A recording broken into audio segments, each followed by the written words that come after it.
Hello, welcome everybody. Ryan the Ride Mechanic here. In today's episode, we're going over the top 10 things mechanics like about working on rides.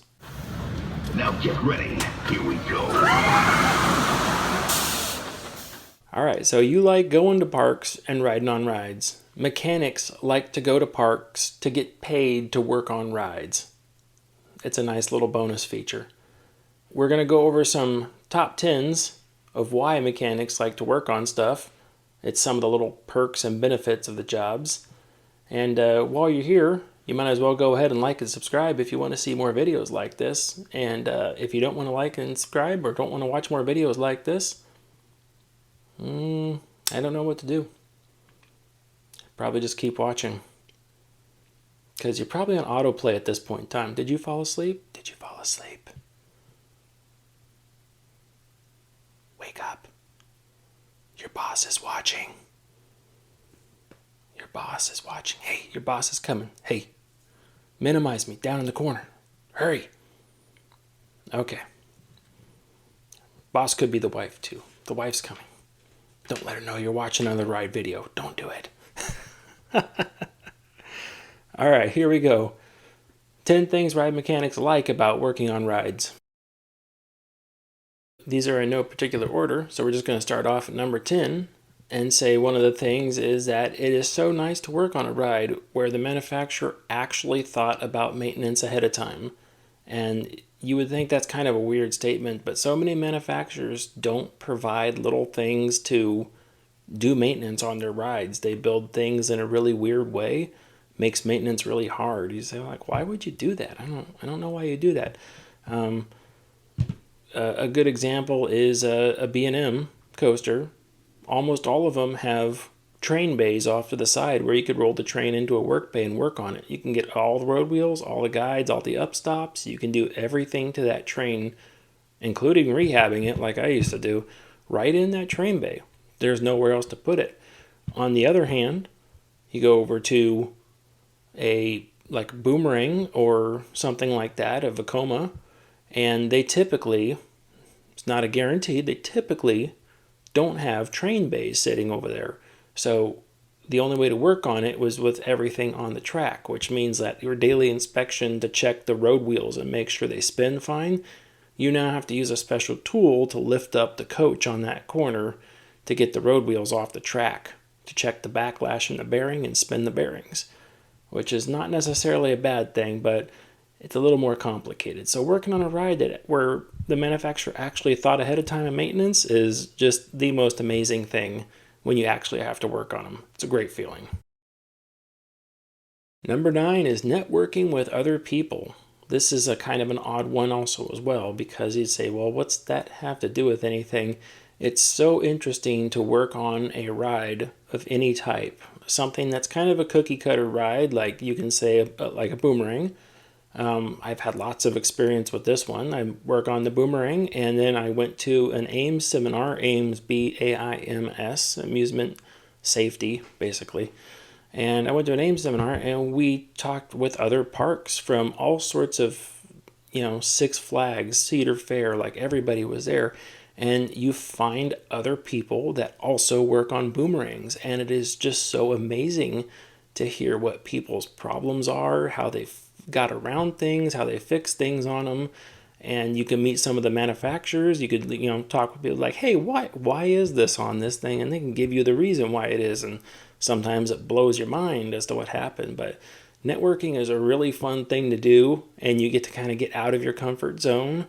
And if you work at a Cedar Fair park, you might be able to go and say, well, you might know somebody at a different park. You might know somebody at a Universal or a Six Flags park. And if you're in the area, you pull that business card out, call them up, and meet up and say hi. Who knows, you might even get a behind-the-scenes tour of the maintenance department areas. And maintenance guys are very quick to show that off when they're happy about things.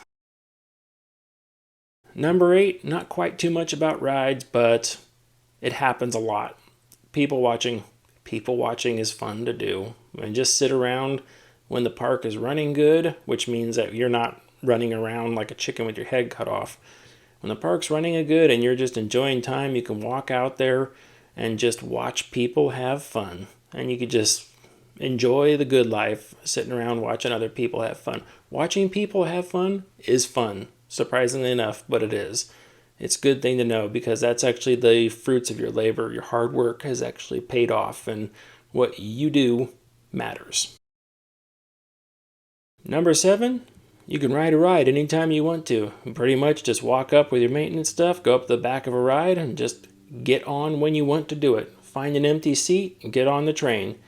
Needs a little bit of work out with operations first. They need to be assured that there's nothing wrong with the ride while you're there. And it does kind of freak people out when they see a maintenance guy get on the ride. There's two mindsets here. The park's mindset was always like you want to be professional and you want to, you always want to be inspecting and looking for something. And I said, well, what happens if we just want to ride and have fun? And they pretty much said, well, then you need to get out of uniform on your break or a lunch or something. You need to be out of uniform and then wait in line with everybody else if you want to go scream your head off and have fun. Okay, but yeah, you get to ride a ride pretty much whenever you want to. That brings us closer to number 6, which is you get to spend a bunch of time in a closed amusement park. I know. It's just like a Scooby-Doo episode, right? All the rides turn themselves on magically by themselves, and there's a ghost running around one of the rides. Oh, not quite, maybe. But anyways, you do get to spend a lot of time in a closed amusement park, which is quite nice. Parks are very nice to be in when there's no one there because the landscaping is nice, the scenery's nice, it's well laid out, easy to get around and navigate through, and everything is very appealing to the eye. So it's nice to be able to just go through a park with absolutely no one there and quiet. A quiet amusement park is the most amazing thing to be in.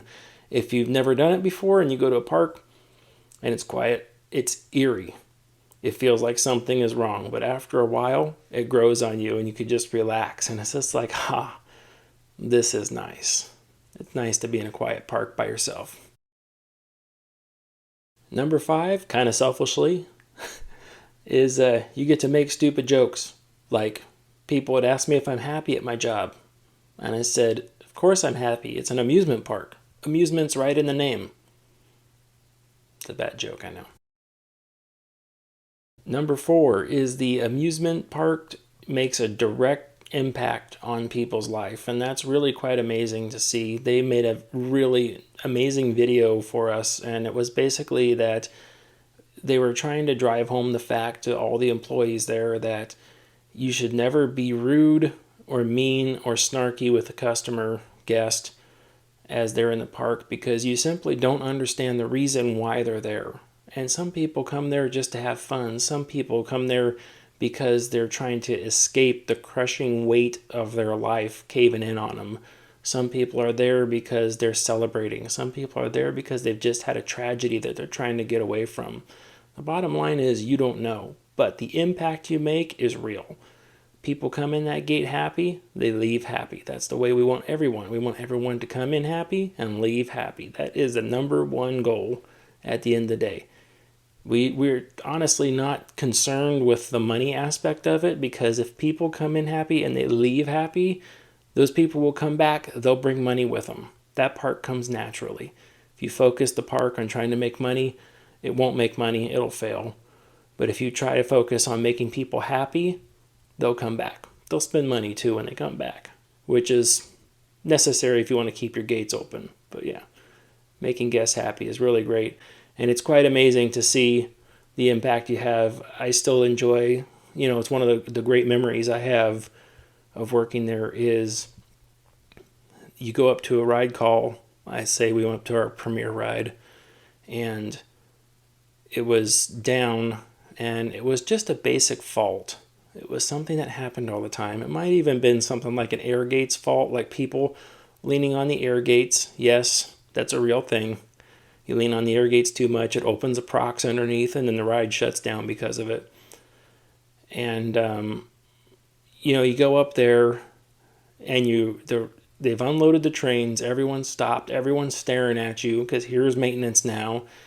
And now everyone's brain is at this fork in the road. They're like, have I just waited all this time? And they're going to tell us that it's closed. and then we're going to go off and we're going to be really upset because maybe we're late on having food, we're all hungry, it's super hot outside. Maybe that's the last straw where they're like, we're just going to go home after this because we're not having it anymore. And then after a couple minutes of doing some things, those air gates open up and they say, welcome to whatever ride it is, welcome. And the crowd, just like at a concert, the crowd just goes wild, so happy that that ride is back up and running. And that is a great feeling every time it happens. That's such a little high for people, maintenance especially. I mean, I've talked with lots of mechanics and we all kind of enjoy the same thing. It's like, yeah, that feeling, that cheer that you get when you get the ride back up and running for people, that's a great feeling. Number three, kind of selfish also, but you get when you people find out you work at an amusement park, you get a little bit of extra attention. You get a little bit like, really? Because it's such an odd thing. Well, you probably know accountants, you probably know people that do, paper pushing type jobs. You probably know people that work at clothing stores. You probably know people that work at a service shop somewhere. But how many people do you know that work on roller coasters, that work on amusement rides, that say, I do that stuff on a regular basis, that say, oh yeah, yeah, sometimes you got to climb up 150 feet, 200 feet in the air. And that's just what you do. You got to climb up there and hang off the side of that thing and make a repair. And just a look on people's face that really like, whoa, you climb up that high? It's like, yeah, we do that all the time. In fact, we climb up to the top of that thing daily. And we inspect stuff, we do repairs, things like that, overhaul things. And then you just get a lot of questions. They're always the basics every time, over and over and over again. If you're close to an amusement park that you're working at, then you get more specific question aimed directly at specific things. But it's always the same thing, like, what do you guys do when the park is closed? Oh, we party just like everything else, right? It's like, no, that's when we go to work. It's like, oh, okay. It's like, and then my favorite, like, are the rides really safe? It's like, yes, the rides are safe. That's my whole job. The ride is safe. Like, please, it's my job to make sure the ride is safe. That's a fun one. Number two is you get to take pride in your ride. Your ride is always the best ride in the park. Doesn't matter what it is. Doesn't matter if it's a little flat ride. Doesn't matter if it's a little carnival ride. Doesn't matter if it's a big major roller coaster. You will put your time and effort into that ride to make sure it is up and running at its absolute best that you have control over. And then you put your pride, you put your name behind that, and then that means something to you at the end of the day. Because people say, oh, this and that, and I'll be working there, and people say, well, Ryan's rides don't break down. Why do his rides not break down? But Bill's rides over there, they break down all the time. I don't know what he's doing. But why can't we get rides like Ryan's rides? Because they don't break down. And then we can try that. We've done it before. I've done it with mechanics before. They said, hey, I want to work on that ride that you're working on because it never breaks down. And it's kind of like, well, that's because I keep it running within its specs and where it's supposed to be, and I do predictive maintenance to it and everything else. And yeah, I could do that. And it's like the boss will say, let's change. Let's swap up rides. Everyone, we shift people around, move people to different areas of the park, and then someone else is working that ride.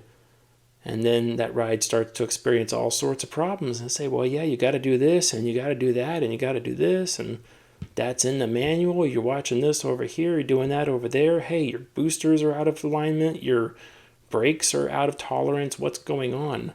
They'll find out that it wasn't just a cakewalk that they thought it was. But pride in your ride. It's really a good thing. And then the number one thing about working on rides that most mechanics like is simply the other mechanics in the industry. Uh, we're a very tight-knit, close group of people. I still have a lot of contacts that I get from my old job, and I still talk and text people all the time and find out how things are going. We talk across all sorts of other parks inside the U.S., some outside of the U.S., and we really we keep up, and we're even though a lot of us actually haven't met in many, many years, we're still friends. We still talk and have a good time. And it's a very good community to be a part of, a very honest community of people. And it's never like that's too much trouble. You're always right there, willing to help that person out, whatever they need. Whether it's something just like they had a question about something and came to you for an answer, or if they were doing a major overhaul on something and maybe you've done it before and they needed advice on how to do it.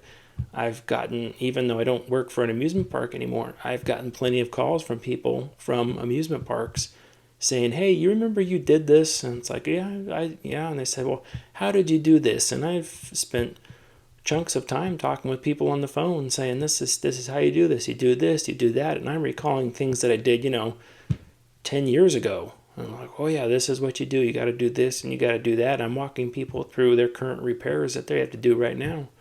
And I wouldn't have it any other way. I do a lot for my friends out there in the amusement parks. Well, I hope you enjoyed it. That was my makeshift top 10 list for things mechanics love about working on amusement park rides. And I know I enjoyed it. And if you did, make sure you like and subscribe, maybe share. And take care. I will see you on the next video. Bye.